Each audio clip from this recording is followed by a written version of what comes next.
الرحمن الرحيم. يا أيتها النفس المطمئنة ارجعي إلى ربك راضية مرضية فادخلي في عبادي وادخلي جنتي. صدق الله العظيم. اليوم يا جماعة الخير أول شيء بعظم الأجر صراحة حق جلالة الملك حمد بن عيسى الخليفة، وله سيدي صاحب السمو الشيخ خليفة بن زايد رئيس الإمارات. أقول عظم الله أجركم على عيالكم اللي راحوا وهذول عيالهم. أقول حق أهاليهم عظم الله أجركم على اللي راحوا الشجعان رجال الواجب رحمة الله عليهم عسى ما ثواب الجنة. وأقول صراحة حق الحوثيين الكلاب، لكن أنتم مو منكم، من الخونة اللي في اليمن اللي يروحون بفلوس، هذول يروحون بفلوس، لكن رحمة الله عليكم شهداء عيالنا شهداء. وأقول صراحة حق أي أم راح شهيد أقول يما لا تصحين عليه، لا تصحين عليه، بل هو حي عند رب العالمين وهم حي ويرزقون إن شاء الله عند رب العالمين. يا يما لا تصحين عليه، هذا ولدنا ولا تصحين عليه.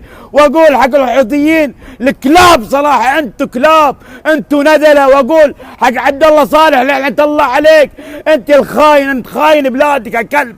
وأقول حق اللي يشترون بالفلوس يروحون بالفلوس لعنة الله عليكم، لعنة الله عليكم ورحمة الله على عيالنا. وأقول حق صراحة أي واحد إماراتي عظم الله أجرك، هذول شجعان اللي راحوا رحمة الله عليهم هذا يوم الواجب.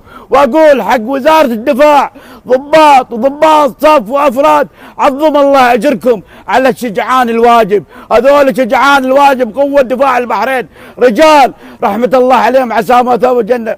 وأقول يا يما لا تصحين لا تصحين يا يما والله لا تصحين، يا رب يا رب يا رب تغسل بالماء والثلج يا رب العالمين، يا رب يا رب الله يرحمهم ويدخلهم الجنة. واقول حق الكلاب الحوثيين كلهم لكم رب العالمين ان شاء الله.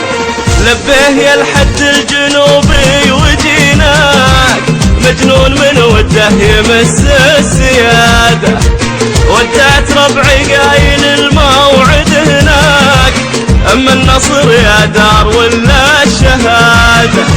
لبيه يا الحد الجنوبي وجيناك مجنون من وده يمس السيادة، ودعت ربعي قايل الموعد هناك، اما النصر يا دار ولا الشهادة.